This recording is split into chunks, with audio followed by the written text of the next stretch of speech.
Betul bilang lo Pak. Memang aku irang Pak. Jadi kan sih kalau datang pakai itu Pak.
Tes.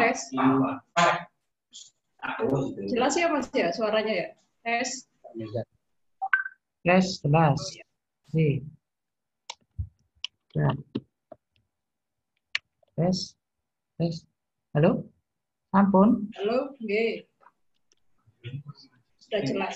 Kedengeran, Bu? G.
Pak Nizar,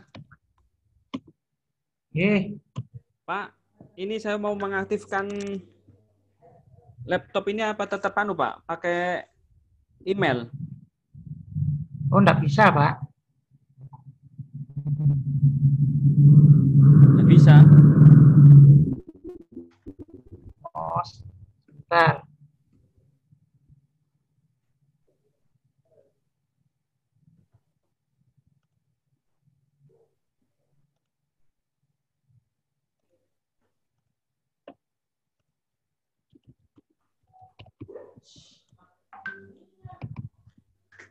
Gue.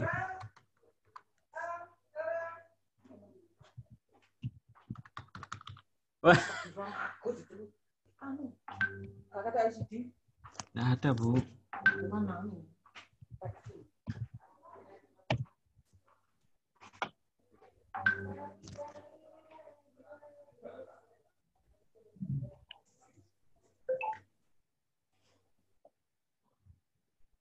Tak woro-woro, Pak. Nggih.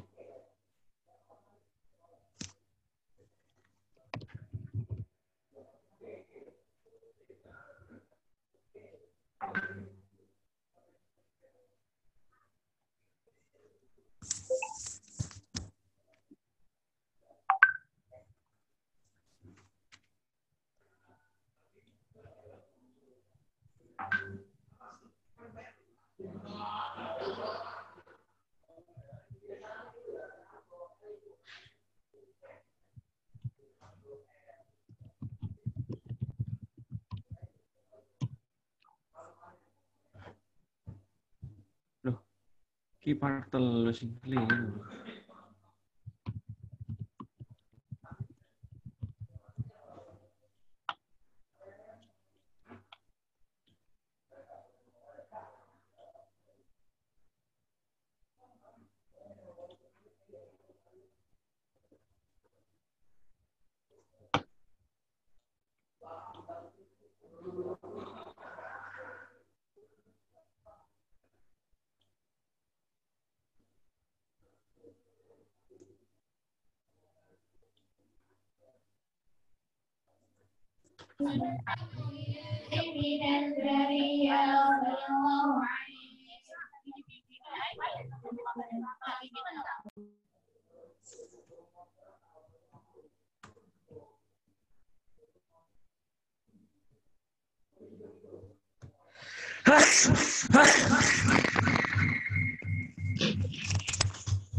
Bisa.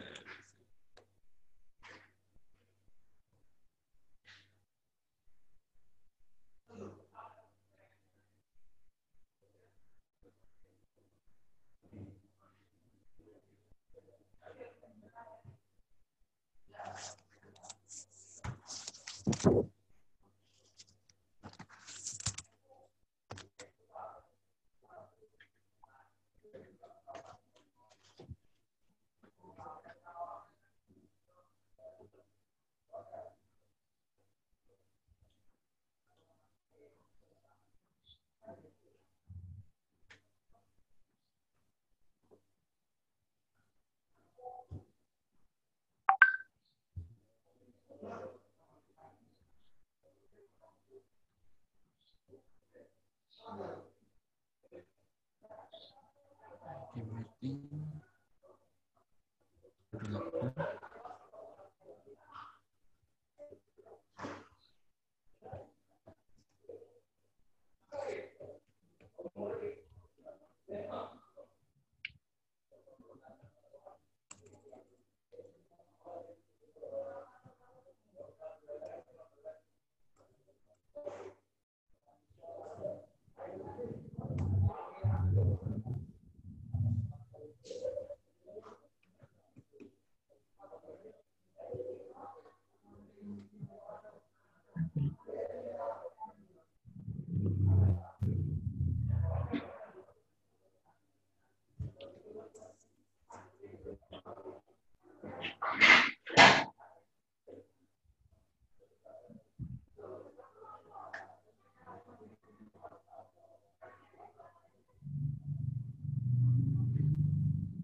Halo, Pak. Belum? Jam 10, Pak. Ya, masih ini apa ini terlambat semua ini? Pun kali. Berapa yang masuk, Pak? Oh, sih. Masih berapa ini? Kawan.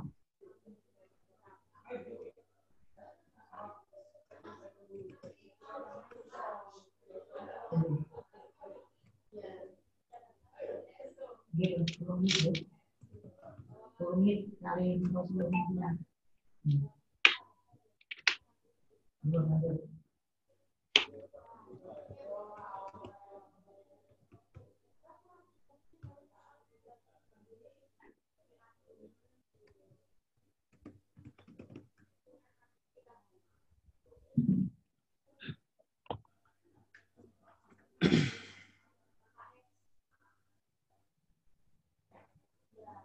Ini masih berapa ini Pak yang ikut ini? Masih 1, 2. 5. Iya, cuman 5 ini.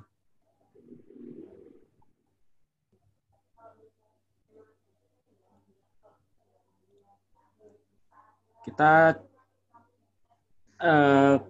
hubungi aja yang lain ini.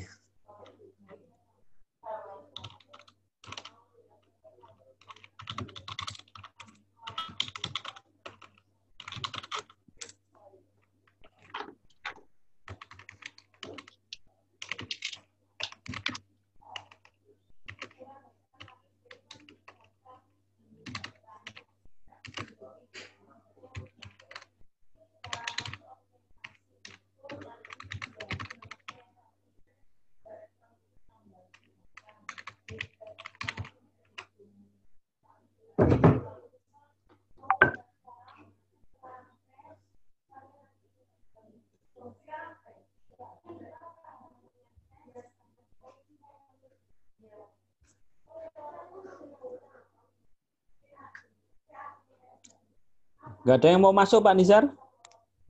Sudah, 1, Pak. Udah.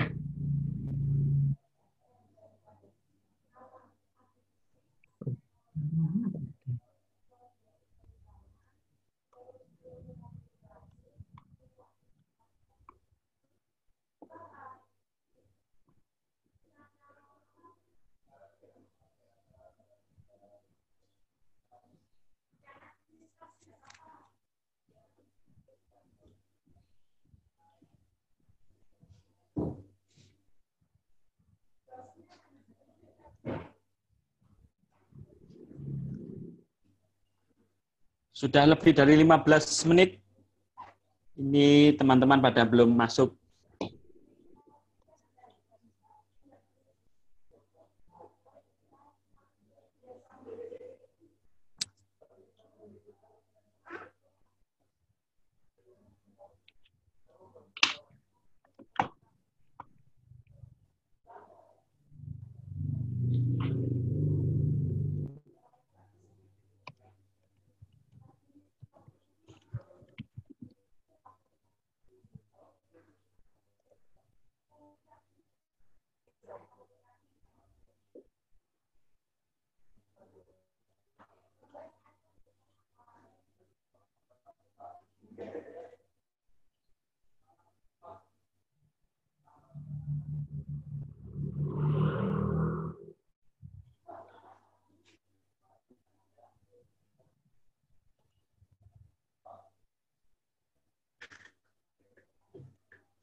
Tunggu sampai 20 menit, Pak. Ya.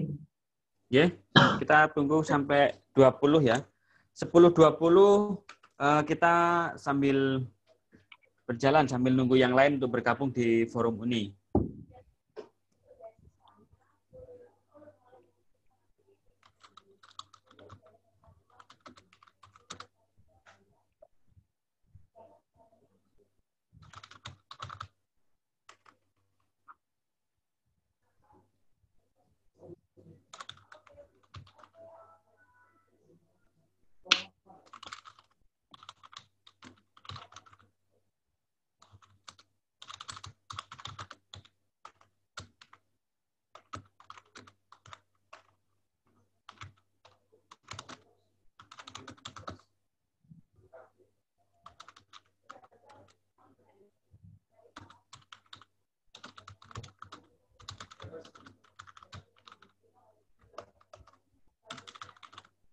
Hmm.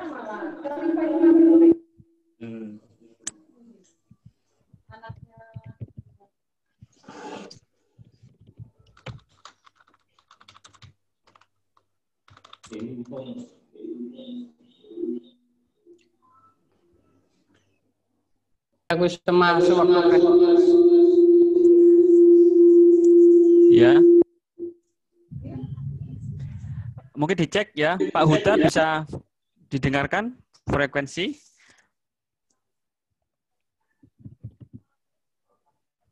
Pak Huda?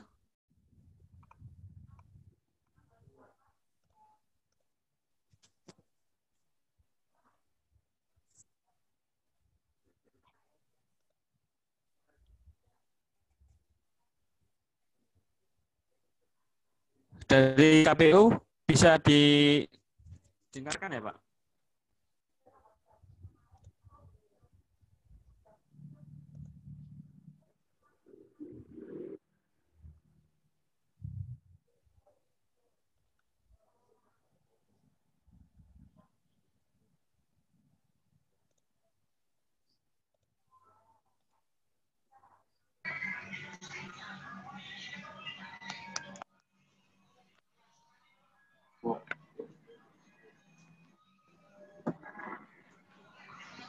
Halo? Pak Huda bisa didengarkan? Pak, cek sound, Pak. Tes, tes. bisa. Oke, siap. Oke. Pak Suyatmin. Pak. Ya, Pak Agus. Ya, bagaimana kabar Pak Suyatmin? Sehat? Alhamdulillah baik. Ya.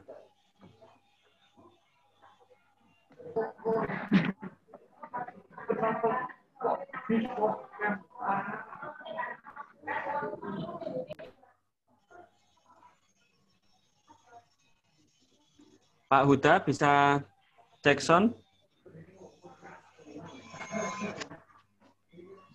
Pak Huda? Jadi Pak Huda masih pembukaan. Halo. Oke, sip. Wah. Pak Huda, selambunya ditutup. Oh iya. Violet, Pak. Nah,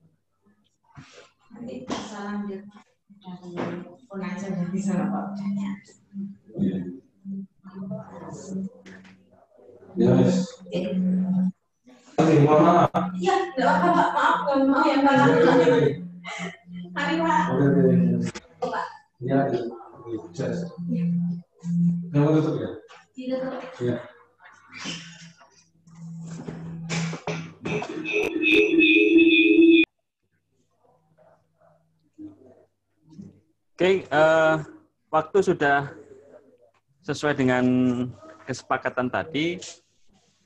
Kalau acara ini kita mulai pada jam 10.20 menit, gitu ya. Sebelum kita mulai, mohon izin untuk cek sound terlebih dahulu. Pak Huda, frekuensi videonya sudah bisa didengar dengan baik ya, Pak ya? Cek soundnya bisa, Pak Huda? Oke, suaranya. Ya, kurang keras, Pak Huda? Halo. Oh ya, ya, udah. Dari KPU, Ibu Fatimah Zahro.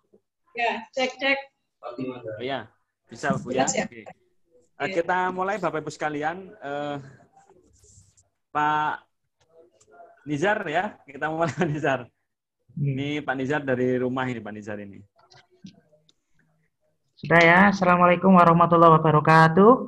Waalaikumsalam. Alhamdulillahirabbil alamin. Pada kesempatan pagi hari ini kita masih diberikan sehat walafiat sehingga kita dapat mengikuti secara istiqomah terkait sekolah politik yang diadakan oleh Universitas Yudharta Pasuruan yang bekerja sama dengan KPU Kabupaten Pasuruan. Semoga pertemuan yang singkat ini, insya Allah kurang 2 kali pertemuan, yaitu pertemuan hari ini dan pertemuan besok, teman-teman semua senantiasa diberikan kesehatan, istiqomahan, sehingga lebih semangat lagi untuk mengikuti sekolah politik pada kesempatan tahun kali ini. Sebelum acara kita mulai, marilah kita berdoa terlebih dahulu.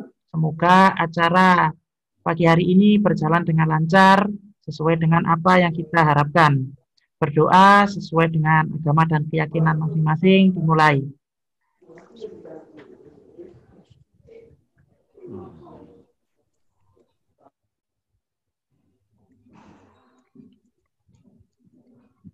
Berdoa selesai.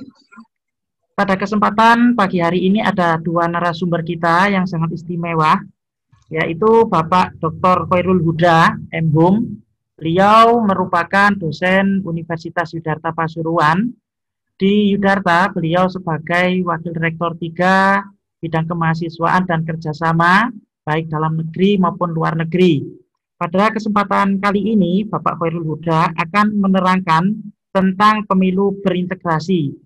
Kemudian, narasumber yang kedua, yaitu Ibu Fatimatu Zahro.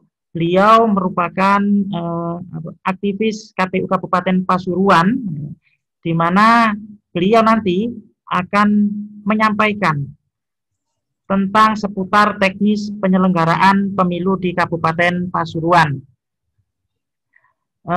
Sebelum saya mulai diskusi ini, ada beberapa aturan yang harus kita jalankan bersama-sama, bahwasanya acara ini direkod di aplikasi Zoom, kemudian yang kedua di YouTube Yudharta Official. Jadi bagi rekan-rekan yang lain yang tidak ikut di grup ini, itu bisa melihat di Yudharta Official. Kemudian ketika narasumber menerangkan nanti, dimohon untuk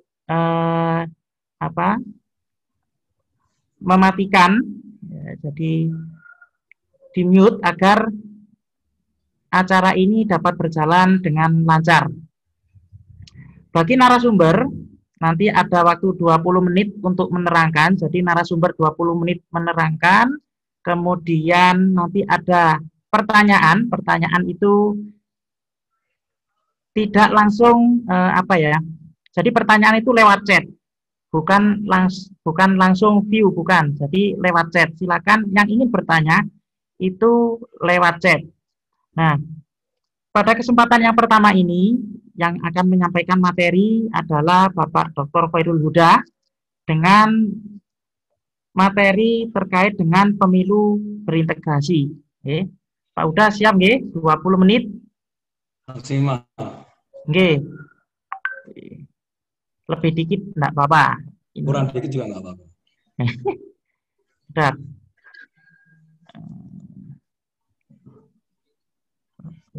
Sudah.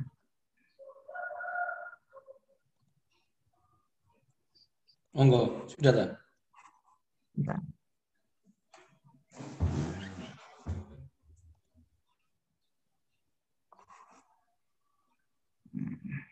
Sudah kelihatan, Pak? Ya.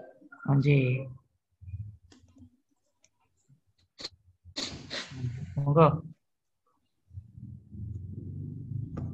Bisa dimulai.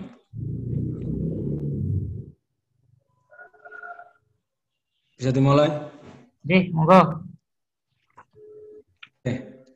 Bismillahirrahmanirrahim. Assalamualaikum warahmatullahi wabarakatuh. Yang kami hormati teman-teman dari Komisioner KPU yang hari ini juga bekerjasama dengan kita, Universitas Pasuruan. Yang kami hormati seluruh penggawa penyelenggara sekolah politik. Ada Pak Agus selaku Kaprodi Administrasi Publik. Kemudian ada Pak Nizar selaku operator di Bigma yang hari ini sebagai host untuk kegiatan sekolah politik untuk bagian yang keempat. Pertama saya ucapkan mengapresiasi selaku Wakil Rektor Bidang Kerjasama Universitas Pasuruan atas program kerja yang sudah berjalan cukup baik antara Yudharta dengan KPU, dan ini merupakan salah satu inovasi dan inisiasi yang diselenggarakan oleh teman-teman di KPU Kabupaten Pasuruan. Mungkin langsung saja kok ketutup ini ya.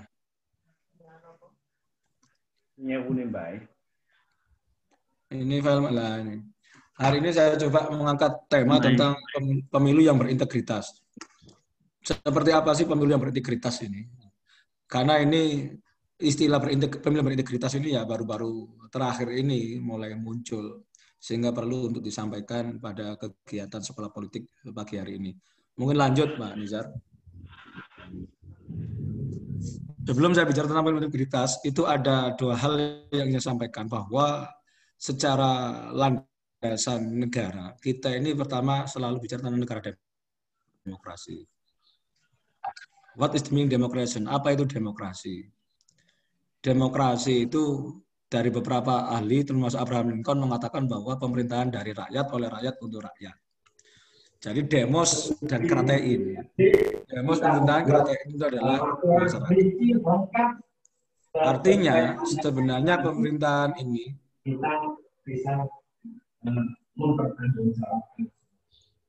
kok ada gangguan ya?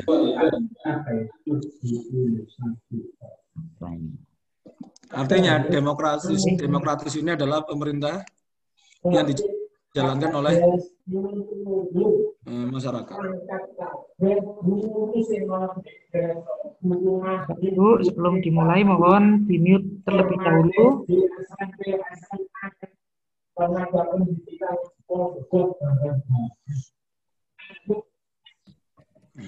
Kondusif. Oke, siap. Itu merupakan standar kesopanan yang harus begitu. Sebetulnya wajib, bukan hanya standar kesopanan. Lanjutkan. Jadi negara demokrasi ini adalah sekali lagi negara yang memang dikelola oleh masyarakat. Sekarang pertanyaannya adalah seberapa besar peranan masyarakat dalam penyelenggaraan pemerintahan itu sendiri. Ketika demokrasi ini tidak diimbangi oleh hukum, maka yang terjadi adalah mobokrasi, pemerintahan yang bobrok. Karena pemerintahan itu sangat tergantung dari masyarakat. Makanya seperti kayak John Locke, Aristoteles mengatakan bahwa demokrasi itu pemerintahan yang diberikan kepada orang-orang miskin atau orang-orang kecil. Karena sebagian besar masyarakat kita itu memang masih di bawah garis kemiskinan. Nah, negara hukum ini memastikan bagaimana demokrasi itu berjalan. Maka kita kenal namanya nomokrasi atau pemerintahan daripada hukum. Lanjut, saya percepat. Pak Nizar, materinya. Dilanjut Pak Nizar. Terus. Lanjut. Nah ini, di dalam konteks demokrasi dan hukum, kita secara tegas memang di dalam Undang-Undang Dasar 45, loh. Kembali yang tadi Pak Nizar. Negara demokrasi hukum tadi. Operator. Terus. Kembali ke yang pertama tadi. Nah ini sebagai filosofi terhadap pemilu yang demokratis. Sekali lagi, kembali lagi, Pak Nizar.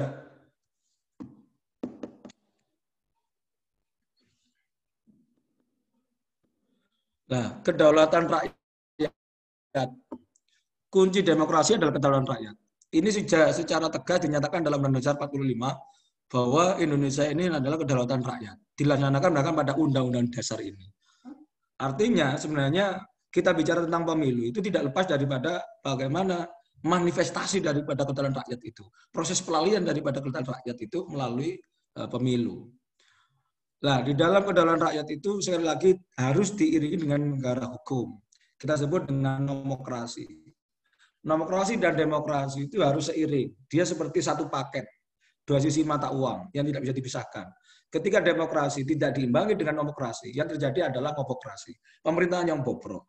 Sebaliknya, demokrasi itu harus selalu dibingkai dalam negara hukum. Jadi segala aturan, segala regulasi itu menjadi sebuah koridor bagaimana kedaulatan rakyat itu dilaksanakan. Lanjut, Pak Nizar. Materinya. Konsekuensi dalam sebuah penerapan negara demokrasi adalah mensyaratkan pelibatan rakyat atau wakil rakyat dalam pengambilan keputusan. Kita bisa harus memahami bahwa negara demokrasi ini jangan sekedar wujud dari demokrasi hanya sekedar ansih pemilu yang 5 tahun sekali dilaksanakan. Tidak. Pelibatan rakyat, pelibatan masyarakat, partisipasi masyarakat itu harus menjadi denyutnya di penyelenggaraan pemerintahan setiap saat, setiap hari, dan setiap waktu. Artinya rakyat harus terlibat, rakyat harus partisipasi. Karena salah satu kunci demokrasi adalah partisipasi masyarakat. Pelaksanaan demokrasi dibingkai dengan norma hukum yang bentuk dibuat secara demokratis. Tadi saya jelaskan bahwa negara hukum ini adalah merupakan sebuah kerangka bagaimana value atau nilai demokrasi itu dilaksanakan. Kemudian dalam terjadi permasalahan dalam pelaksanaan demokrasi, maka harus dilakukan lembaga peradilan. Karena biarkan peradilan yang telah kita sepakati sebagai sebuah lembaga penyelesai setiap permasalahan yang ada. Karena kita adalah negara hukum. Lanjut, Pak Nizar.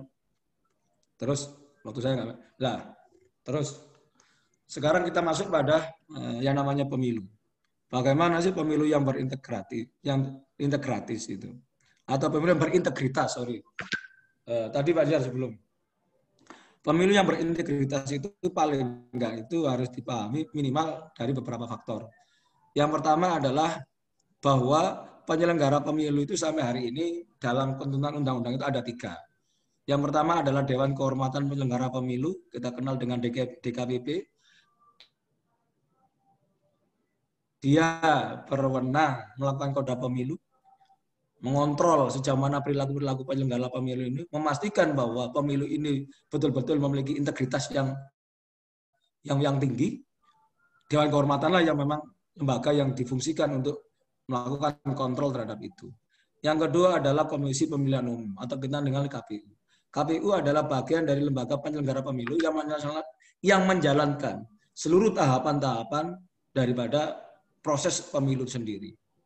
Jadi kita bicara tentang komisi pemilu itu di dalamnya ada yang kita sebut dengan namanya electoral actor, ada yang namanya electoral process. Electoral actor ini berarti orang-orangnya. Electoral process itu adalah bagaimana tahapan-tahapan itu dilaksanakan. Yang ketiga adalah Badan Pengawas Pemilihan Umum atau kita sebut dengan Bawaslu. Bawaslu ini melakukan fungsi pengawasan. Apakah terjadi pelanggaran dalam secara administrasi atau pelanggaran administrasi pemilu atau tidak? Maka Bawaslu hari ini memiliki kewenangan yang lebih daripada tahun-tahun sebelumnya. Karena dengan undang-undang yang baru, Bawaslu juga memiliki kewenangan dalam proses adjudikasi dalam penyelesaian sengketa proses pemilu. Jadi ada 3 pilar penyelenggara pemilu itu yang betul-betul harus dikawal, memiliki komitmen, memiliki integritas yang tinggi untuk memastikan bahwa pelaksanaan pemilu betul-betul berkualitas. Karena kualitas pemilu akan mempengaruhi terhadap legitimasi daripada pemimpin-pemimpin kita. Pemilu yang berkualitas, pemilu yang berintegritas tentunya akan menghantarkan wakil-wakil rakyat ini sebagai pemimpin-pemimpin negara kita. Lanjut. Manajer. Lanjut. Ada sedikit saya sampaikan tentang aspek legal.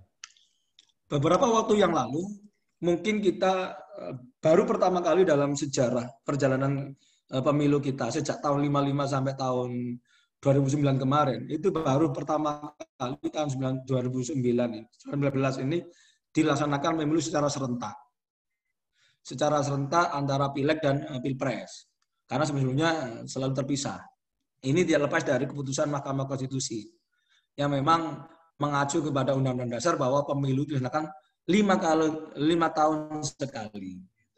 Kalau pilegnya sendiri, pilpresnya sendiri seolah-olah penyelenggaraan pemilu itu 5 tahun 2 kali. Maka Mahkamah Konstitusi memutuskan bahwa pemilu legislatif dan eksekutif atau presiden dan DPR, DPRD, DPD itu dalam satu paket.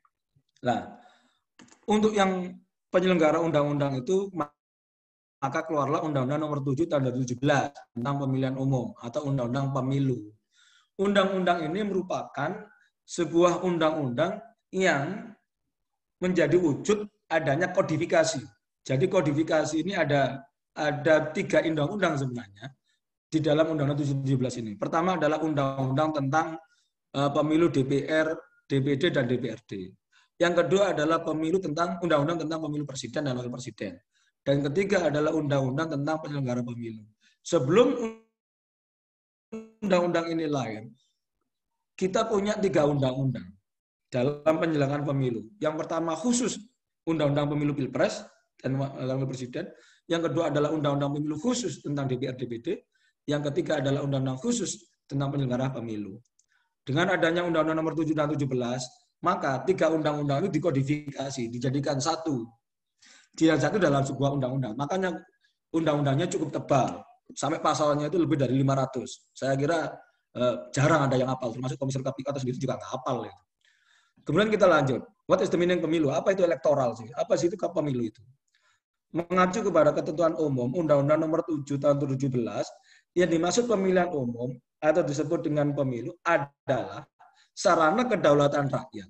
Sarana kedaulatan rakyat untuk memilih anggota DPR, DPRD, DPD, Presiden, dan Wakil Presiden.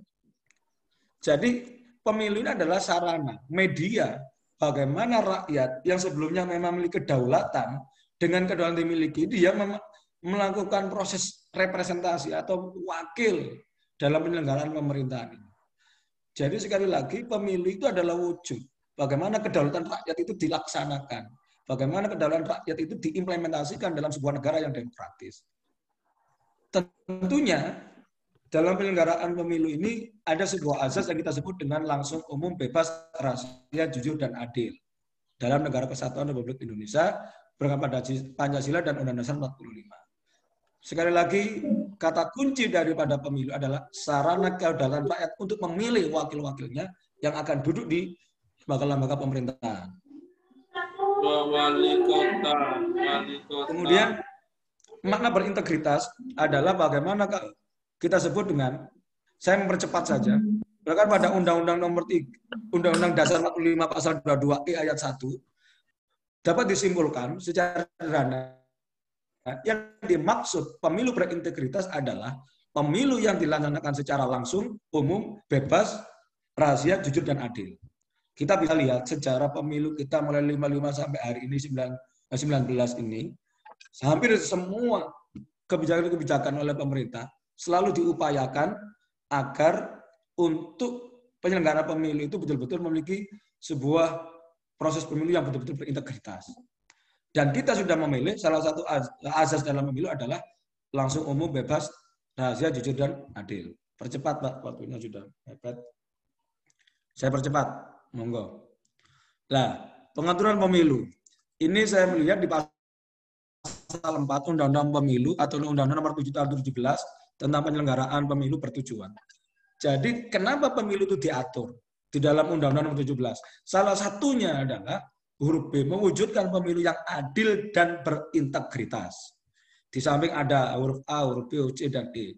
Memperkuat sistem kenegaraan yang demokratis, mewujudkan pemilu yang adil dan berintegritas, menjamin konsistensi pengaturan sistem pemilu, dan keempat adalah memberikan kepastian hukum serta mencegah duplikasi dalam pengaturan pemilu. Yang ketiga adalah mewujudkan pemilu yang efektif dan efisien. Nah, dalam materi saya mengambil tema pasal 4 Undang-Undang Pemilu huruf B, mewujudkan pemilu yang adil dan berintegritas. Lanjut, Pak. Kemudian ini tahapan-tahapan lanjut, nanti KPU akan menjelaskan secara detail. Lanjut, Pak. Nah, kalau tadi saya lihat tahapan-tahapan pemilu, itu nanti mungkin detailnya akan dijelaskan oleh dari Komisioner KPU. Saya ingin melihat potret tentang potensi permasalahan selama kita mengikuti proses pemilu. Potensi-potensi masalah ini memang harus menjadi perhatian lebih, khususnya bagi penyelenggara pemilu. Dalam hal ini, wabil khusus KPU lah, sebelum mereka menjalankan seluruh tahapan-tahapannya. Tahapan pertama adalah tahapan pemutakhiran dan penyusunan daftar pemilih. Ini adalah tahapan pintu masuk. pintu masuk bagaimana mekanisme pemilu ini betul-betul aspiratif, betul-betul demokratis atau tidak. Karena pemutakhiran penyusunan daftar inilah yang nanti menjadi pintu masuk. Apakah saya sebagai warga negara punya hak pilih atau tidak? Maka validitas tahapan pemutakhiran penyusunan pemilu ini menjadi penting. Dan itu bisa muncul ada potensi-potensi DPT fiktif. Bahkan ada yang mati juga banyak. Bahkan yang terjadi double digit dan sebagainya. Ini juga bermasalah. Maka mekanisme administrasi dalam proses penyusunan tahapan pemutakhiran daftar pemilu menjadi penting untuk diperhatikan oleh KPU khususnya. Yang kedua adalah pencalonan. Pencalonan ini bisa jadi misalnya dalam pilkada atau pilpres misalnya ada dukungan ganda dari beberapa partai politik misalnya. Satu partai menyalonkan 2 calon atau 3 calon itu nggak boleh. Harus ada 1 calon. Ketiga, masa kampanye. Ini yang paling rawan. Di mana kampanye hitam, penggunaan fasilitas negara, apa namanya netral, adanya politik uang, itu di masa-masa kampanye ini. Maka seluruh penyelenggara pemilu, baik itu KPU, Bawaslu, DKPP, betul-betul harus ekstra keras dalam mengamati, memerhatikan apa yang menjadi permasalahan di fase-fase kampanye ini. Yang keempat adalah pemungutan dan penghitungan suara. Ini ada potensi-potensi terjadi penggelembungan suara dan pengurangan suara. Ada banyak kasus di beberapa daerah, termasuk misalnya kemarin yang juga sudah terbuka, yang sudah terbukti adanya bukti yang tahapan itu digelembungkan dan sebagainya. Apa yang menjadi faktor adanya kecurangan dalam pemilu, Pak? Kita bisa lihat pertama adalah penyelenggara pemilu yang tidak netral. Ini bisa dipastikan penyelenggara pemilu yang tidak netral berarti dia tidak punya integritas. Itu penting. Makanya penyelenggara ini juga tidak boleh main-main. Yang kedua adanya peserta pemilu yang curang. Kalau ini dibiarkan, maka bisa jadi masalah. Yang ketiga adalah peraturan pemilu yang tidak ditegakkan. Regulasi terkait dengan peraturan pemilu sudah cukup jelas dan sudah cukup banyak. Tidak perlu ditafsir-tafsirkan ulang. Maka tinggal ditegakkan. Penegakan hukum atau peraturan ini tergantung bagaimana aparat penegaknya di bawah. Yang keempat adalah masalah doping permisif. Bahkan kita lihat adanya fenomena masyarakat malah mengharapkan adanya money politik itu. Sangat permisif terhadap adanya pelanggaran. Maka perlu ada edukasi-edukasi. Saya kira sekolah politik ini adalah bagian cara KPU dan Yudharta bertanggung jawab dalam meningkatkan edukasi kepada masyarakat, sehingga nanti kontrol masyarakat terhadap penyelenggaraan pemilu itu sendiri juga betul-betul bisa dijalankan dengan baik. Yang keempat adalah intervensi atau aparat negara yang tidak netral. Kita bisa melihat apakah sebuah proses pemilu ini ada campur tangan dari aparat atau tidak. Jika itu terjadi, berarti itu salah satu indikator adanya kecurangan dalam pemilu. Lanjut, Pak Nizar. Lanjut. Waktu sudah mau habis ini. Pemilu yang berintegritas, itu paling nggak ada beberapa hal yang diperhatikan. Apa, Pak, syarat pemilu berintegritas? Pertama, penyelenggara pemilu itu harus kompeten dan profesional. Ketika penyelenggara pemilu tidak punya kompetensi dan tidak profesional, wah ini bisa jadi masalah ini. Karena dia menjadi garda terdepan dalam pelaksanaan penyelenggaraan pemilu ini. Ketika dia tidak memiliki kompetensi dan tidak profesional, maka bisa kacau. Karena banyaknya intervensi, banyaknya kepentingan yang masuk. Ketika dia tidak profesional dengan baik, wah, bisa-bisa putusannya bisa membeli atau pelintang. Itu faktor utama yang harus diperhatikan oleh penyelenggara pemilu, khususnya oleh komisioner KPU. Yang kedua adalah regulasi yang tegas dan jelas. Kita harus memastikan bahwa regulasi itu sudah jelas, regulasi sudah tegas. Jadi kemudian dikembangkan menjadi tafsir-tafsir yang tidak jelas. Dikembangkan menjadi tafsir-tafsir yang kemudian betul-betul lebih mengarah kepada obskur atau gray area, kepada area abu-abu. Ini bisa masalah. Karena setting pemilu dari awal itu memang sudah kompetisi. Bagaimana dia harus merebut kedaulatan rakyat. Bagaimana dia harus merebut suara terbanyak oleh masyarakat. Maka sudah menjadi sebuah keniscayaan bagaimana setting kompetisi itu betul-betul sudah disiapkan oleh seluruh peserta pemilu. Ketika regulasi sebagai bandul, sebagai regulator, ini tidak ditegakkan dengan tegas, wah, tunggu tanggal mainnya saja. Kemudian yang ketiga adalah peserta pemilu yang taat aturan dan fair play. Peserta pun harus sadar, dia harus ada consciousness, ada awareness terhadap aturan-aturan itu, sehingga ketika dia kalah, ya dia dengan legowo kalah. Kalau dia menang, ya maka dia ya biasa-biasa saja. Artinya ada fair play bagi peserta pemilu. Jangan kemudian kalah dia melakukan upaya-upaya lain dengan cara-cara yang melawan hukum itu juga jadi tambah masalah. Yang keempat adalah aparat negara harus netral. Negara dalam hal ini tidak boleh berpihak. Dia harus imparsial. Dia tidak boleh condong kepada salah satu kelompok. Karena posisi aparat negara ini menjadi penting. Ketika fasilitas negara digunakan, wah, bisa memberikan keuntungan bagi salah satu pihak. Dan itu bisa mengurangi pemilu berintegritas. Yang kelima adalah masyarakat yang cerdas dan partisipatif. Masyarakat yang cerdas dan partisipatif ini yang menjadi salah satu kunci. Masyarakat yang cerdas dan partisipatif, tadi saya katakan, masih kembali tadi itu, Pak Nizar. Masyarakat yang cerdas dan partisipatif ini, hari ini kita perlu untuk diskusi sekolah politik itu bagaimana sama-sama bertanggung jawab dalam rangka mencerdaskan kehidupan masyarakat, sehingga dengan mereka memiliki melek politik, mereka sadar terhadap nilai-nilai demokrasi, mereka paham terhadap pentingnya kedaulatan bagi masyarakat, maka secara tidak langsung partisipasi masyarakat juga cukup tinggi. Ketika masyarakat ini partisipasinya cukup tinggi, maka kontrol terhadap penyelenggaraan pemilu berintegritas betul-betul bisa dilaksanakan. Kesimpulannya, waktu sudah habis, bagaimana pemilu berintegritas ini dibutuhkan seluruh aktor. Pak Nizar, terus Pak Nizar. Terus sekalian. Nah ini. Dibutuhkan seluruh aktor itu harus betul-betul memiliki integritas yang tinggi. Saya kira itu Pak Nizar, waktu saya melebihi dari ketentuan, lebih dari 20 menit. Jika sudah melenceng, nanti khawatir disemprit. Cukup, sekian dari saya, mungkin nanti lebih banyak di diskusi. Kurang lebihnya mohon maaf. Assalamualaikum warahmatullahi wabarakatuh. Waalaikumsalam warahmatullahi wabarakatuh. Demikian penjelasan dari Bapak Dr. Khairul Huda, di mana penjelasannya sangat jelas sekali. Beliau menerangkan tentang pengertian, kemudian ada legalitas, kemudian ada pengaturan, ada potensi, ya, kemudian faktor pendukung, kecurangan pemilu, sampai pada pemilu yang berintegritas. Nah, dengan tujuan sekolah politik ini nantinya dapat memberikan wawasan kepada generasi milenial betapa pentingnya apa yang dimaksud dengan pemilu, ya, sesuai dengan apa yang diharapkan oleh kita semua. Selanjutnya akan disampaikan oleh narasumber kita yang kedua, yakni Ibu Fatimatu Zahro. Beliau akan menerangkan tentang seputar teknis penyelenggaraan pemilu di Kabupaten Pasuruan. Kepada beliau kami persilakan terlebih dahulu, akan kita share dulu materi Ibu Fatimatu Zahro.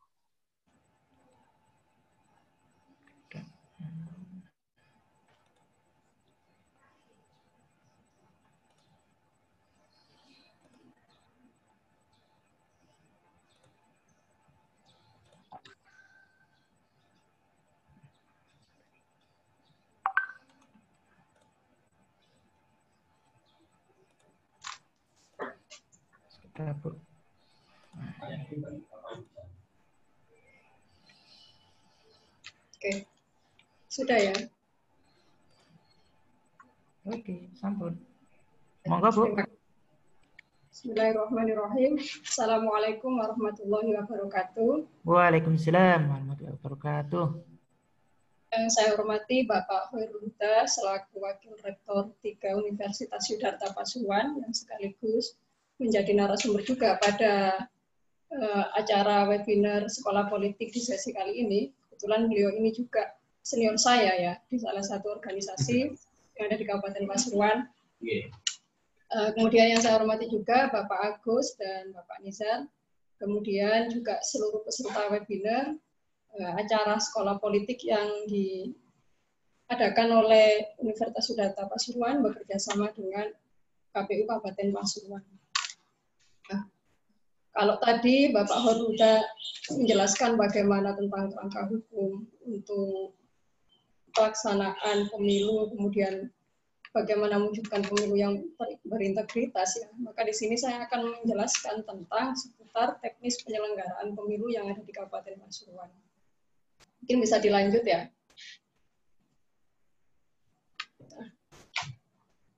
Di dalam Undang-Undang Nomor 7 Tahun 2017 Pasal 1 itu dijelaskan bahwasanya pemilu merupakan sarana kedaulatan rakyat untuk memilih Dewan Perwakilan Rakyat, anggota Dewan Perwakilan Rakyat Daerah atau DPD, kemudian Presiden dan Wakil Presiden, dan anggota DPRD provinsi dan kabupaten yang dilaksanakan secara langsung, umum, bebas, rahasia, jujur, kemudian adil dalam Negara Kesatuan Republik Indonesia yang berdasarkan Pancasila dan UUD 1945.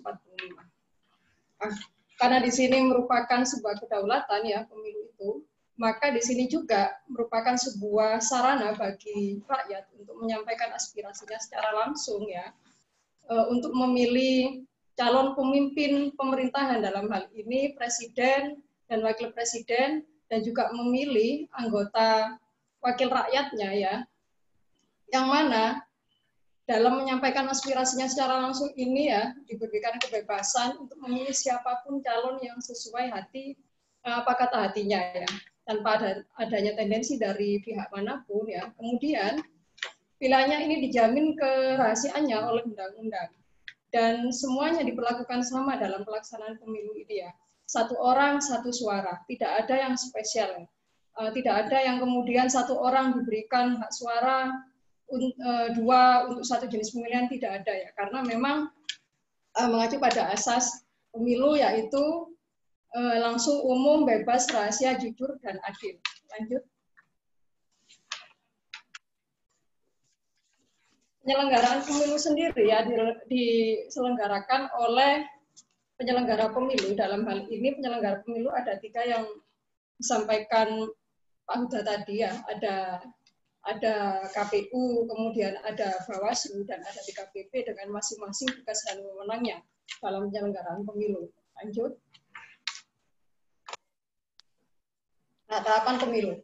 Tahapan pemilu ini merupakan rangkaian aktivitas untuk mendesain, merencanakan, membantu, dan juga mengontrol seluruh kegiatan yang dilakukan oleh penyelenggara pemilu agar dengan mudah menyelesaikan tugasnya dalam setiap tahapan. Artinya KPU ini memiliki sebuah desain ya, kemudian yang direncanakan, yang mana dalam setiap kegiatan ini dikelompokkan dalam sebuah tahapan. Nah, dalam setiap tahapan ini ada beberapa kegiatan yang dikelompokkan sesuai dengan jenis tahapan dan juga waktu tahapan. Dan tahapan ini merupakan alat kontrol bagi penyelenggara untuk memastikan apakah tugas penyelenggara ini sudah dilaksanakan dengan baik atau sudah selesai atau bagaimana. Seperti itu. Dilanjut. Lanjut, Mas. Oke. Secara garis besar, tahapan pemilu ini dibagi menjadi 3. Ada tahap pelaksanaan atau tahap persiapan, kemudian ada tahap pelaksanaan, dan yang terakhir ada tahap pasca pelaksanaan, pasca pemilu atau yang disebut dengan tahap akhir. Nah, tahap persiapan sendiri ini merupakan tahap di mana KPU melakukan persiapan yang menyangkut dengan penguatan kelembagaan ya, seperti ketika KPU ini membentuk sebuah regulasi. Ketika KPU ini melakukan pembentukan regulasi yang sifatnya menerjemahkan undang-undang di atasnya, yaitu undang-undang pemilu yang masih bersifat general, maka di sini KPU melakukan konsultasi dengan DPR dan pemerintahan dan pemerintah untuk mendapatkan masukan atau mendapatkan persetujuan dari mereka apakah kira-kira regulasi yang disusun oleh KPU yang bersifat menerjemahkan ini sudah sesuai atau belum, seperti itu. Kemudian ada tahap perencanaan dan anggaran pemilu. Karena memang pemilu ini sifatnya untuk anggarannya itu top down ya, dalam pelaksanaannya anggarannya langsung dari pusat, maka di sini KPU hanya sifatnya menyesuaikan perencanaan kegiatan dan anggaran, berbeda dengan pelaksanaan pemilihan kepala daerah ya. Dalam pemilihan kepala daerah ini KPU diberikan wewenang untuk menyusun segala kebutuhan pemilihan kepala daerah, yang kemudian nanti segala kebutuhan perencanaan, kegiatan, dan anggarannya ini diajukan kepada pemerintah daerah. Sedangkan kalau dalam perencanaan dan anggaran pemilu ini, anggarannya itu bersifat top down dan kegiatannya juga seperti itu, maka kita hanya melakukan penyesuaian-penyesuaian.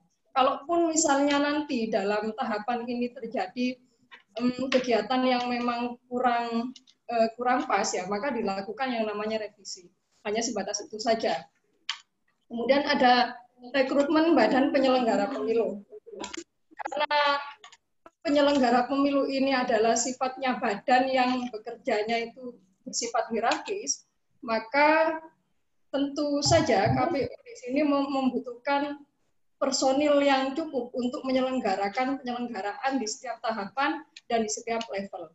Maka dari itu KPU sendiri membedakan badan penyelenggara pemilu ini menjadi dua ya. Yang pertama ada badan penyelenggara pemilu yang bersifat permanen, yaitu ada KPU RI, KPU provinsi, dan KPU kabupaten atau kota yang masa kerjanya ini 5 tahun atau periodisasinya itu 5 tahun baru habis masa jabatannya dan bisa kemudian direkrut kembali seperti itu.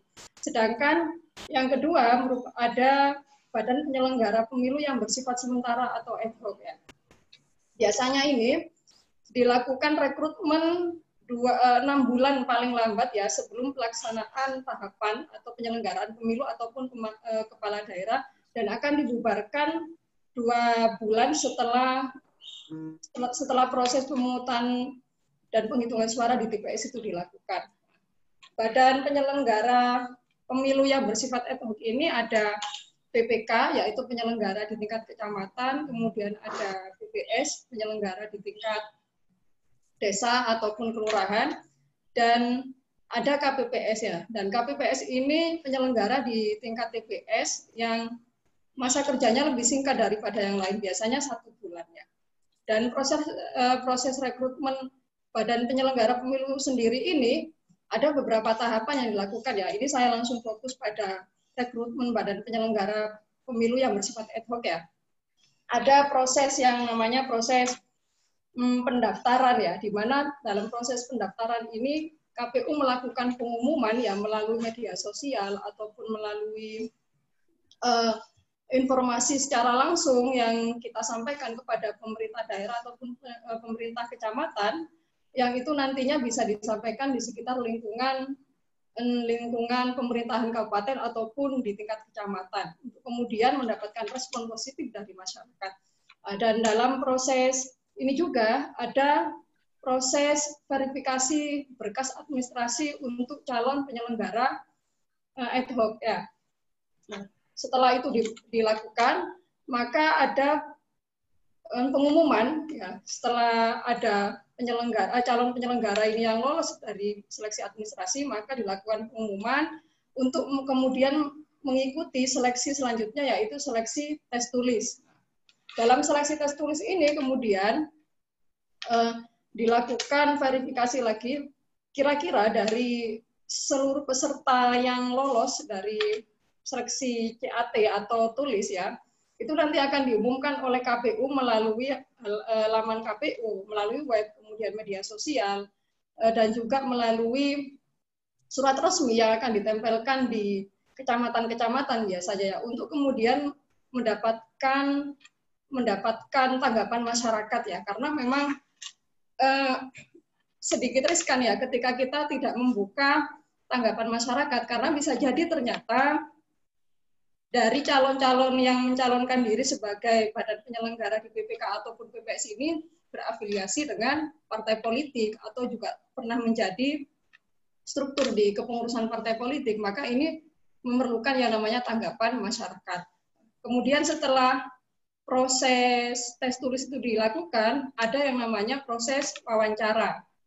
Dan proses wawancara inilah kemudian dilakukan ketika misal ada tanggapan masyarakat ya terkait beberapa calon ya, maka di sini juga KPU akan mengkonfirmasi apakah yang bersangkutan benar-benar terindikasi sesuai dengan tanggapan masyarakat yang diberikan. Dan setelah tes wawancara ini dilakukan, maka KPU menetapkan jumlah penyelenggara terpilih di tingkat PPK ataupun PPS sesuai jumlah yang dibutuhkan, dan menetapkan 2 kali lipat untuk calon peringkat berikutnya ya sebagai calon PAW nantinya apabila penyelenggara yang sudah ditetapkan 5 orang misalkan di PPK tadi ini mengalami tidak memenuhi syarat lagi, misal yang bersangkutan dari 5 penyelenggara ini yang sudah terpilih ternyata ada halangan tetap, maka ada PAW yang kita ambil dari peringkat berikutnya ya, yaitu peringkat 6 dan seterusnya sampai 10 itu. Kemudian yang selanjutnya ada sosialisasi. Nah, sosialisasi ini merupakan sebuah ruang bagi KPU untuk mendapat dukungan positif ya dari masyarakat. Karena dalam sosialisasi ini juga KPU memiliki tujuan untuk menyebarluaskan kepada masyarakat terkait informasi penyelenggaraan pemilu. Bukan hanya berkaitan dengan waktu pelaksanaan pungutan hitung ya, pungut hitung ya dari TPS ya, melainkan juga terkait rekrutmen badan penyelenggara pemilu, kemudian adanya pemutakhiran data pemilu dan seterusnya sampai akhir pelaksanaan pemilu. Tuh, ini saya nggak kelihatan slide saya ini. Kemudian yang berikutnya ada logistik. Dalam tahapan logistik ini ada 2 yang dilakukan oleh KPU ya. Yang pertama adalah tahap di mana KPU melakukan produksi logistik. Dalam melakukan produksi logistik ini, KPU dituntut benar-benar cermat, kemudian tepat ya dalam melakukan produksi logistik ini. Seperti kita tahu ya, bahwasanya kebutuhan logistik kita itu sangat luar biasa di KPU Kabupaten Pasuruan ini. Karena jumlah TPS yang ada di Kabupaten Pasuruan ini ada 4.377 kalau nggak salah ya. Nah, itu di setiap TPS itu ada kotak suara, ya, 5 jenis kotak suara yang berbeda dan juga isinya berbeda. Tentu KPU Kabupaten Pasuruan dituntut benar-benar cermat dan tepat dalam melakukan produksi ini. Contoh sekarang ya, sistem pemilu yang ada di negara kita untuk pemilu legislatif itu kan ada menggunakan sistem proporsional terbuka. Maka di situ untuk format atau desain surat suara jelas sekali ya akan rumit ya, akan rumit karena di situ harus mencantumkan lambang partai politik, kemudian ada nomor partai politik, kemudian logo nama partai politik dan nomor urut serta nama-nama calon partai politik di dapil yang berbeda-beda. Sehingga di sini apabila ketika dalam tahap produksi ini KPU tidak cermat melakukan itu, mengidentifikasi mana surat suara yang masuk di dapil 1, kemudian dapil 2 dan seterusnya, ini akan terjadi kekeliruan. Nah, di sinilah kemudian KPU melakukan produksi yang sangat cermat ya, sehingga tidak ada potensi untuk keliru atau salah dapil. Misalnya di dapil 1 ya nama-nama calegnya ternyata isinya adalah caleg di dapil 2. Nah, ini menjadi masalah nantinya. Kemudian ada tahap distribusi logistik. Dalam tahap distribusi logistik ini tentu KPU harus memperhatikan ya, mempertimbangkan waktu, kemudian geografis ya, geografis tempat yang akan kita tuju karena begini. Dalam tahap distribusi ini kita tidak bisa langsung menyamaratakan ya antaranya wilayah kecamatan A dengan kecamatan yang lain dalam proses pendistribusiannya. Mungkin kalau di daerah Bangil dan sekitarnya sini ya, Bangil, Pandaan itu masih bisa relatif menggunakan seperti kontainer ya, atau mode transportasinya menggunakan kontainer. Tapi apakah mungkin nantinya ketika proses pendistribusian ini dilakukan ke Lumban tetap menggunakan moda transportasi yang sama? Tidak mungkin ya, karena medannya juga seperti itu. Nah, ini juga menjadi perhatian sehingga KPU melakukan menyusun sebuah SOP untuk pendistribusian logistik. Nah, ini wilayah kerja KPU Kabupaten Pasuruan. Komisioner sendiri ada 5, kemudian di kecamatan ada 5 yang tersebar di 24 kecamatan ya, menyesuaikan dengan jumlah kecamatan yang ada di Kabupaten Pasuruan. Kemudian ada desa-desa, petugas di desa ini namanya PPS ya, ada 3 setiap desa, sebelumnya Mas ya. Ini ada sekitar 365 desa atau kelurahan yang ada di Kabupaten Pasuruan. Kemudian ada TPS. Nah, TPS ini masing-masing TPS ada 7 KPPS ya, sedangkan TPS kita itu ada sekitar 4.377, ini termasuk TPS besar. Kemudian ditambah 5 TPS ada 2 di masing-masing TPS sehingga jumlah keseluruhan 4.003. Ini salah ini. menyesuaikan wilayah ya, di 4.377 TPS ya. Jadi seluruh penyelenggara pemilu kita ya itu ada 31.000 sekian ya. Saya tidak kelihatan di berikutnya. Oke, lanjut. Nah, kemudian yang kedua ada tahap pelaksanaan, di mana tahap pelaksanaan ini adalah yang pertama ada pelaksanaan pemutahiran daftar pemilih tetap. Seperti apa yang disampaikan oleh Bapak Huda tadi ya, bahwasanya potensi-potensi kecurangan itu juga pelanggaran dan kecurangan itu terjadi di sini juga. Oleh karena itu KPU melakukan pemutahiran daftar pemilih tetap ini dengan proses yang cukup rumit ya dan cukup lama sekali. Boleh dikatakan bahwasanya pemilu kemarin ini merupakan pemilu yang proses pemutakhiran datanya paling lama hingga menjelang 7 hari sebelum hari H ini kita masih melakukan proses pemutakhiran data yang disebut dengan DPK. Kenapa? Ini kita lakukan memang untuk menjaga dan melindungi hak pilih bagi masyarakat kita yang memang memiliki hak pilih namun masih belum masuk di dalam DPT. Tuh. Kemudian ada pencalonan. Dalam proses pencalonan pemilu ini ada 3 jenis pencalonan yang berbeda ya. Yang pertama adalah proses pencalonan peserta pemilu, dalam hal ini partai politik. Kemudian ada pencalonan presiden dan wakil presiden. Dan yang ketiga ada pencalonan DPD ya. Dan yang keempat ada pencalonan anggota DPRD provinsi, kabupaten, atau kota. Saya lanjut, masa kampanye. Masa kampanye, belum jawab. Masa kampanye ya. Masa kampanye ini saya katakan sebagai masa emas ya. Kenapa saya katakan sebagai masa emas?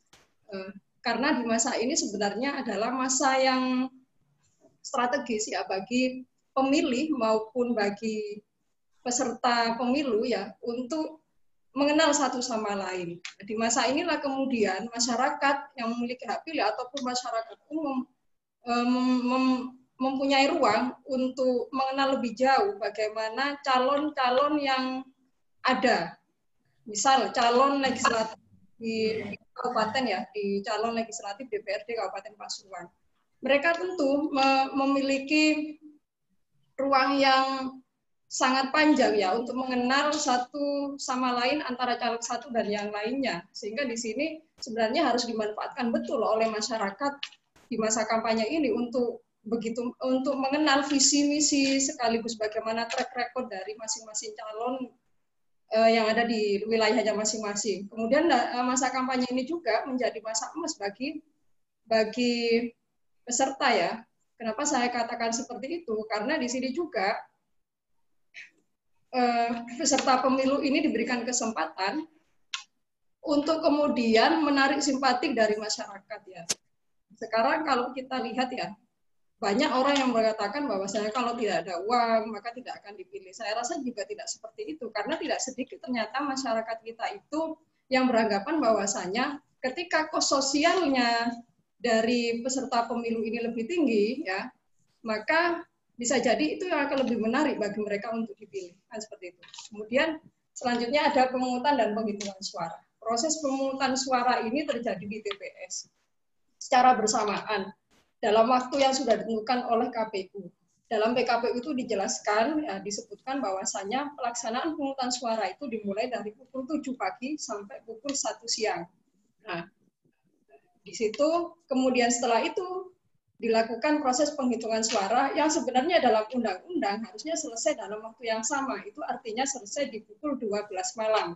Namun karena kemarin begitu crowded-nya, ya crowded kemudian banyaknya jenis pemilihan yang kita lakukan pada tanggal 17 April ini, akhirnya kemarin keluarlah SE. Keluarlah SE bahwasanya ada perpanjangan 12 jam dari hari yang sebelumnya ditentukan ya, dari jam yang sebelumnya ditentukan menjadi jam 12 siang harus sudah selesai proses pemungutan dan penghitungan suara di TPS. Tuh. Kemudian yang selanjutnya ada rekapitulasi penghitungan suara dan penetapan hasil pemilu. Setelah pemungutan dan penghitungan suara dilakukan di tingkat TPS, maka dilakukan rekapitulasi di tingkatan PPK. yang mana proses rekapitulasi penghitungan suara di tingkat PPK ini terjadi dua proses rekapitulasi. Yang pertama adalah proses rekapitulasi penghitungan suara di tingkat desa, yaitu dari gabungan form C1 di masing-masing TPS ya menjadi DAA1 ya, yang menghasilkan DAA1. Kemudian ada proses rekapitulasi penghitungan suara di tingkat desa yang kemudian di tingkat kecamatan yang di situ adalah gabungan dari DAA1 yang kemudian menghasilkan yang namanya form DA1.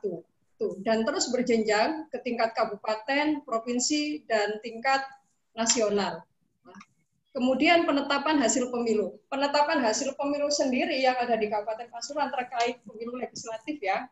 Ini penetapannya menggunakan metode pengkonversi suaranya menggunakan metode Santerlake yang sudah ditentukan dalam undang-undang. Di mana metode Santerlake ini adalah cara perhitungan suara dengan cara menghitung seluruh suara sah partai politik di setiap dapil dibagi dengan bilangan pembagi 1, 3, 5, 7, dan seterusnya, sehingga menghasilkan jumlah kursi di masing-masing dapil. Nah, kemudian untuk penetapan calon legislatifnya, ini menyesuaikan dengan perolehan kursi yang diperoleh oleh partai politik, dan kemudian diambil urutan caleg suara terbanyak di masing-masing partai politik. Oke, lanjut. Lanjut, Mas. Nah, ini saya sampaikan.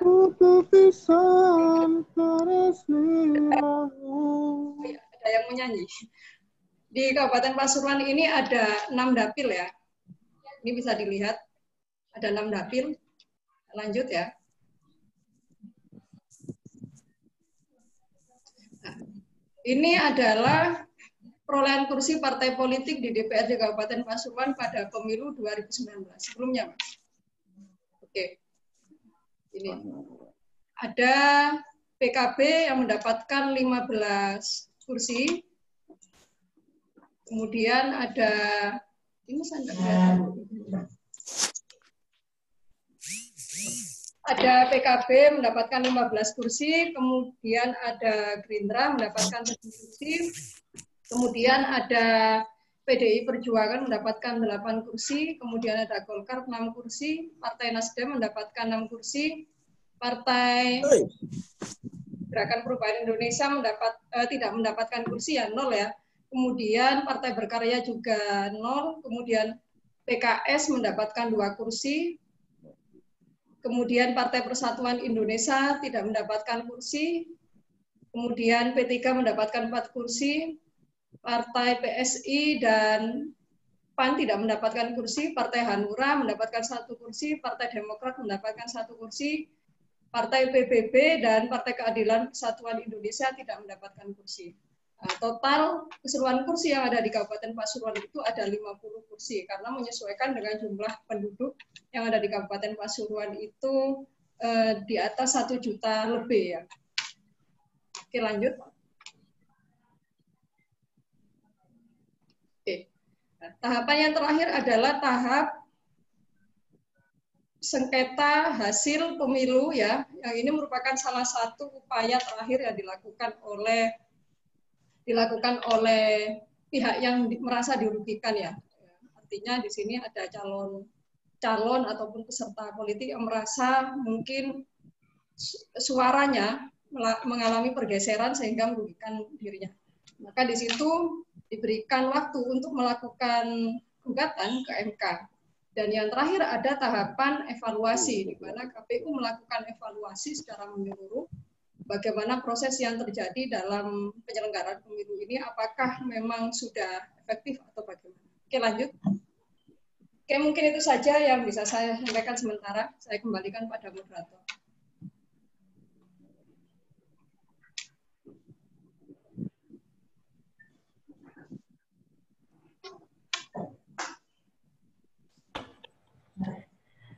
Terima kasih Bu Fatimah Zahro, sangat lengkap sekali apa yang disampaikan oleh Ibu. Yang pertama yaitu mengenai pemilu itu untuk siapa sih ya sebenarnya. Yang kedua itu Beliau menerangkan juga tentang penyelenggaraan pemilu. Yang ketiga, persiapan. Di persiapan ini ada beberapa tahapan. Yang pertama yaitu pembentukan regulasi, ada perencanaan dan penganggaran, kemudian ada rekrutmen, ada sosialisasi, dan yang terakhir ada logistik.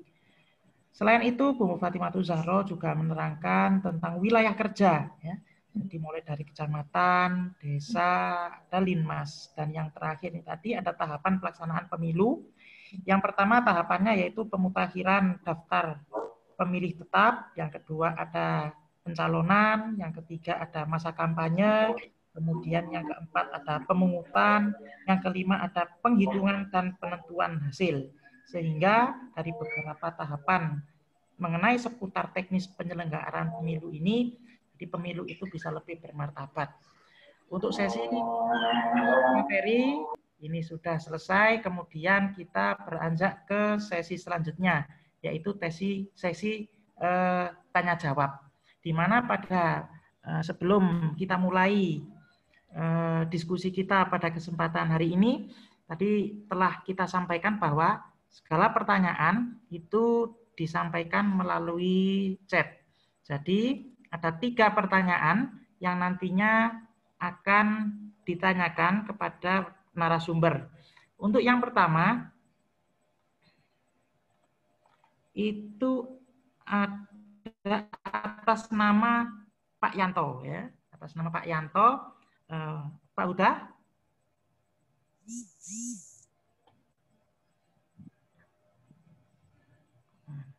Pak Huda masih aktif? Aktif. Oke, okay. Pak Yanto yang pertama ya, ini jadi langsung dijawab, bukan kita kumpulkan enggak, tapi kita langsung jawab. Pak Yanto pertanyaan 1, menanyakan tentang fenomena penegakan regulasi pemilu dalam menangani kasus pelanggaran terkait black campaign yang sudah menjadi habit pada budaya politik hanya mempertimbangkan popularitas. Jadi black kampanye tentang popularitas. Ini lebih cocoknya ditanyakan ke Pak Huda ya, nanti Pak Huda yang jawab.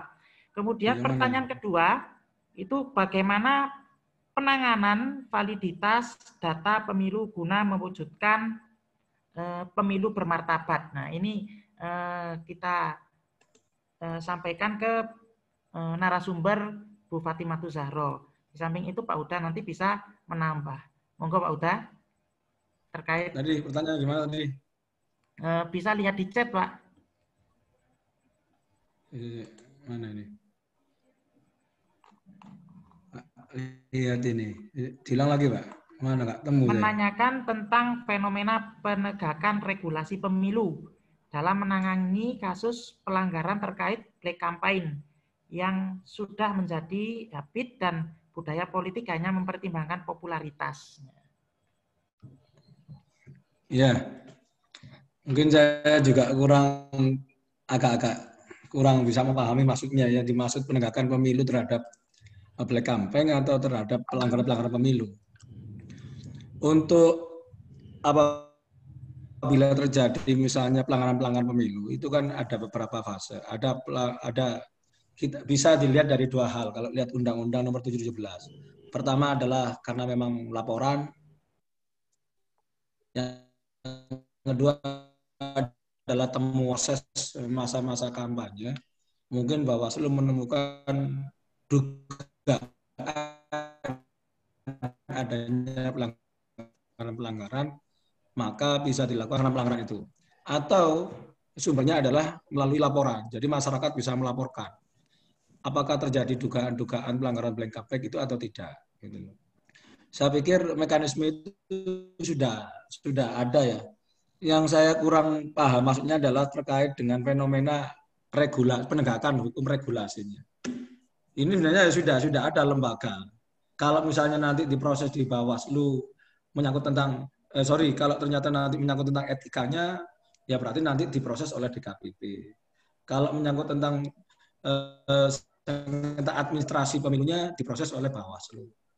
Nanti kalau misalnya menyangkut tentang sengketa hasil pemilu itu ya nanti di Mahkamah Konstitusi. Saya kira mekanisme itu sudah ada dan sudah jelas. Nah, tergantung nanti apakah misalnya Bawaslu dalam melakukan penegakan hukum pemilu ini betul-betul bisa berjalan sesuai dengan aturan atau norma yang ada atau tidak. Saya pikir itu yang terpenting. Kemudian kalau masalah menjadi habib, memang bagi saya pemilu yang berintegritas ini salah satunya ya menghindari kebiasaan-kebiasaan yang menyimpang. Contoh di samping black campaign yang paling rawan ini kan misalnya tentang money politik misalnya. Ini kan kadang-kadang saya melihat di masyarakat, kalau ngomong fenomena ya, fenomena di masyarakat kadang-kadang malah menjadi sesuatu yang mafhum. Di masyarakat nunggu serangan fajar misalnya. Kemudian geser nunggu serangan subuh. Geser lagi istilahnya nunggu serangan duha. Sampai nunggu serangan duhur, last minute. Kalau siapa yang paling banyak itu yang nanti akan ditentukan pilihannya. Ini yang kemudian memang perlu ada edukasi kepada masyarakat. Partisipasi publik bagi masyarakat itu menjadi penting. Melek politik bagi warga masyarakat itu menjadi penting. Salah satu faktor misalnya, kenapa ada banyaknya habituasi atau kebiasaan dalam money politik, itu paling tidak saya menangkap ada beberapa faktor. Yang pertama adalah faktor pendidikan. SDM masyarakat, apalagi pasuruan mereka juga berpikir ini bukan sesuatu, bagi saya dianggap bukan suatu pelanggaran, malah ini menjadi yang ditunggu-tunggu. Gitu loh. Yang kedua menyangkut tentang kemiskinan. Kemiskinan ini yang menjadi salah satu faktor resistensi adanya budaya money politik. 100.000, 50.000 bagi orang-orang sebagian kecil ya menjadi sebuah kebiasaan, menjadi sebuah 50.000 atau 100.000 itu sesuatu yang mahal. Kalau kerja petani ke sawah itu bisa 50.000 satu hari, 100.000 bisa 2 hari. Lah kalau cuma sekedar datang dikasih duit ya why not? Malah itu yang ditunggu-tunggu. Yang ketiga memang kultur politik kita memang seperti ini. Kita itu masih permisif terhadap hal seperti itu. Coba kita melakukan gerakan-gerakan tentang itu semua, maka bisa kita cegah. Saya pikir itu yang bisa saya sampaikan, karena saya sendiri substansi dari pertanyaan tadi, kalau misalnya aturan terkait dengan penegakan regulasi, ya itu ya tinggal kita tegakkan. Jadi untuk menjadikan pemilu yang berintegritas dan berkualitas, sekali lagi tidak hanya tergantung kepada penyelenggara. Dalam hal ini tidak hanya tergantung kepada KPU, tidak tergantung kepada Bawaslu ataupun DKPP. Tetapi seluruh aktor di dalam proses itu harus betul-betul memiliki sikap yang bagi saya adalah integritas tadi, khususnya masyarakat. Kontrol masyarakat menjadi sangat penting. Nah, KPU berapa sih komisionernya, berapa sih anggotanya, Bawaslu juga berapa. Tapi ketika gerakan masif dari masyarakat terhadap menjaga kualitas pemilu yang betul-betul berintegritas ini bisa kita canangkan, saya yakin kos operasional penyelenggaraan pemilu juga tidak terlalu mahal. Kenapa? Karena kesadaran masyarakat juga cukup tinggi. Gitu. Tapi jika kita berpikir, ini momentum terhadap adanya money politik dan sebagainya, momentum terhadap itu saya anggap sesuatu yang wajar, ya sikap permisif itu lagi-lagi akan menjadi hambatan bagi penyelenggara KPU, bagi Bawaslu ataupun yang lain. Sehingga kata kunci yang disampaikan, bagaimana penegakan hukum pemilu ini bisa betul-betul memiliki kewibawaan yang berintegritas, ya seluruh komponen harus merasa bertanggung jawab. Jangan hanya salahkan KPU, tapi juga di sisi lain juga KPU betul-betul harus memastikan semua tahapan-tahapan itu berjalan sesuai dengan aturan-aturan hukum yang sudah ditentukan. Tadi saya katakan jangan sampai dalam penegakan regulasi ini ada banyak tafsir-tafsir gitu. Kalau banyak tafsir ini ya tentunya lagi-lagi akan menjadi problem, karena setting dari awal yang namanya pemilu ini ya sudah ngomong kompetisi sudah. Kita nggak bisa ngomong tidak bahwa pemilu itu sudah bicara kompetisi. Dalam kompetisi kalau tidak ada regulasi yang tegas, ya tunggu saja tanggal mainnya bagaimana kompetisi game, kalau istilah kasar kita ngomong politik ya kompetisi dalam permainan ini. Kalau tidak ditegakkan aturannya, kalau penegaknya tidak punya kompeten yang profesional, bisa dibuat main-main. Saya pikir itu jadi siapa yang bertanggung jawab, ya semua aktor bertanggung jawab, khususnya penyelenggara. Itu yang menjadi amanah undang-undang. Saya pikir itu Pak Nizar. Monggo. Terima kasih Pak Huda. Kemudian ini buat Bu Zahro, ini terkait dengan penanganan validitas data pemilu. Nah, ini seringkali kerap ketika mau pemilu itu bagaimana itu cek validitas datanya itu kadang-kadang double dan lain sebagainya, itu bagaimana? Baik, terima kasih. Seperti yang saya sampaikan tadi, bahwasanya proses pemutahiran data pemilih ini terus kita lakukan ya. Yang dilakukan oleh BPS ini berulang kali ya, tidak hanya 1-2 kali yang dilakukan oleh mereka ya. Melainkan berulang kali, sampai penyelenggara kita di tingkat BPS itu sambatan. Nah, turu-turu kan begitu ya. Lalu bagaimana proses yang dilakukan di sana?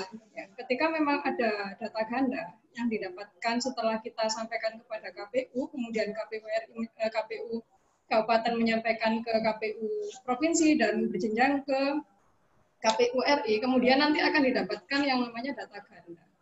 Dari data ganda itu kemudian diturunkan kembali ke BPS ya, melalui KPU Kabupaten, yang kemudian nanti akan dilakukan verifikasi faktual terbatas ya terkait data ganda tersebut. Ya.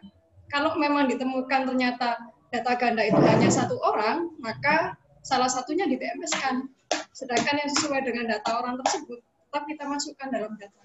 Inilah kemudian yang kita lakukan ya. Selain itu juga masyarakat sebenarnya juga bisa memantau ya bagaimana data mereka apakah sudah masuk dalam DPT. Hak pilih mereka apakah sudah terakomodir oleh KPU. Itu kita menyediakan yang namanya aplikasi Lindungi Hak Pilihmu. Ketika masyarakat ini mencoba memasukkan nama sesuai dengan KTP dan kemudian masukkan NIK sesuai KTP ya, di situ akan muncul bahwasanya yang bersangkutan sudah terdaftar atau tidak. Dan keluar juga TPS-TPS-nya yang bersangkutan misalkan akan mencoblos di TPS 1, 2, atau 3, dan seterusnya ya. Tapi ketika memang yang bersangkutan merasa sudah memenuhi syarat ya, usia 17 tahun, kemudian sudah atau pernah kawin, kemudian punya KTP, kan begitu ya. Ketika mereka cek melalui sistem ini tidak keluar, maka yang bersangkutan dipersilahkan untuk melaporkan kepada BPS setempat. Itu yang kita lakukan. Selain itu juga ada yang namanya gerakan melindungi hak pilih. Nah, kita juga kalau nggak salah selama 1 bulan waktu itu melakukan yang namanya gerakan melindungi hak pilih. Ini kita tidak menunggu dari masyarakat untuk melaporkan, melainkan kita jemput bola. Kita lakukan itu di sekitar pasar, kemudian di tempat keramaian, di dekat fasilitas kesehatan. Ya, pengalaman saya itu juga waktu saya jadi PPK, hal itu juga kami lakukan. Ternyata memang masyarakat banyak belum tahu tentang adanya aplikasi Lindungi Hak Pilih ini. Meskipun kita sudah berupaya mempublikasikan hal tersebut di media sosial maupun di media WA. Itulah kemudian sebenarnya masyarakat juga harusnya melek tentang teknologi ya, karena memang bagaimanapun lama-kelamaan di negara kita itu tidak akan menutup kemungkinan semuanya akan balik pada teknologi. Terima kasih sementara ini. Oke, sangat luar biasa sekali jawabannya. Jadi ketika kita memilih, ya, pasti akan dilindungi yang namanya hak pilih, gitu ya. Kemudian ini pertanyaan yang terakhir, karena 3 pertanyaan ya. Jadi ini terkait dengan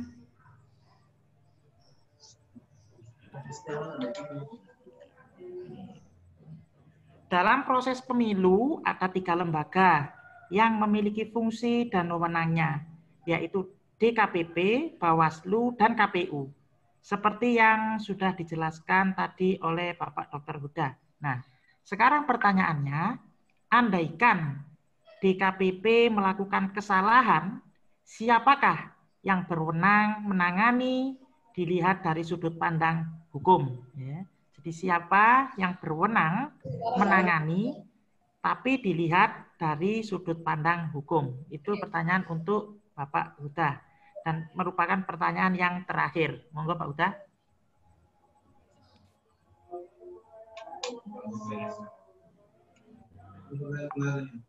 Ya. Terima kasih. Di dalam mekanisme memang ada beberapa hal yang menjadi penting, bahwa ada satu lembaga yang harus selalu menjaga marwah daripada penyelenggara pemilu itu sendiri. Baik itu KPU, Bawaslu maupun DKPP. Nah, bagaimana jika misalnya ini dilakukan oleh DKPP sendiri, maka di situ ada kode etik dan itu bisa dibuktikan itu oleh presiden. Saya pikir itu jawabannya. Bisa diberhentikan nanti oleh presiden. Gitu. Jadi ketika ada kesalahan seperti itu, jadi langsung presiden sendiri, Pak, ya, yang akan memberhentikan.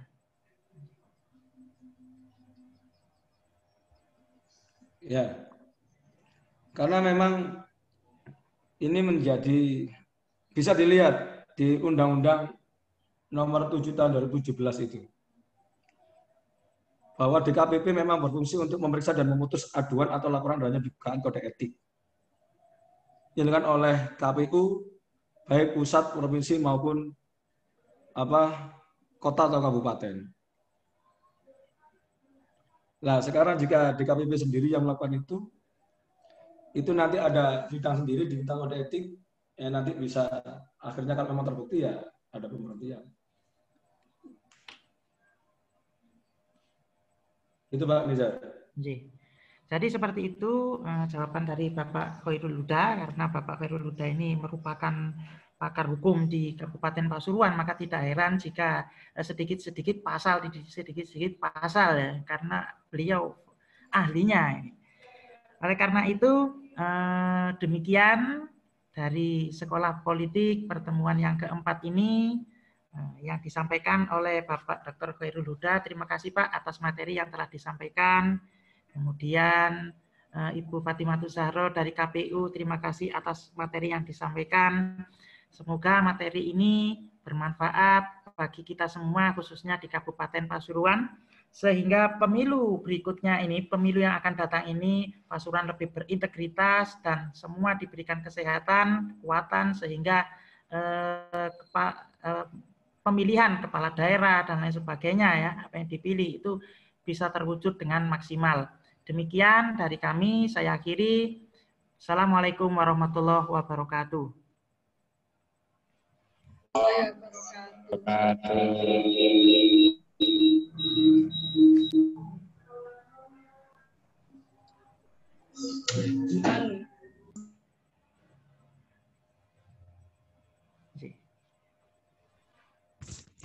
Terima kasih Bu Zahro, Pak Fauzan dan Pak Jerry, dan seluruh partisipan di Sekolah Politik Per 3. Saya ucapkan banyak-banyak terima kasih. Dan tinggal satu lagi untuk pertemuan berikutnya. Pak Nizar disiapkan Pak Nizar.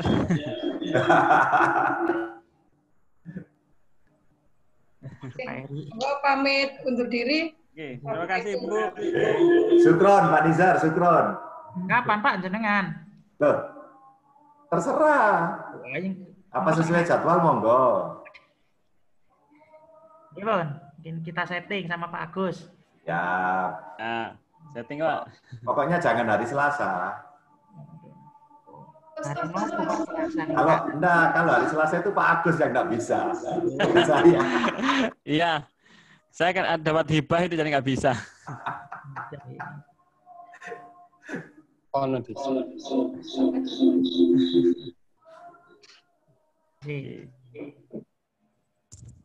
Sampun Pak Agus, ada yang disampaikan? Terima kasih Pak.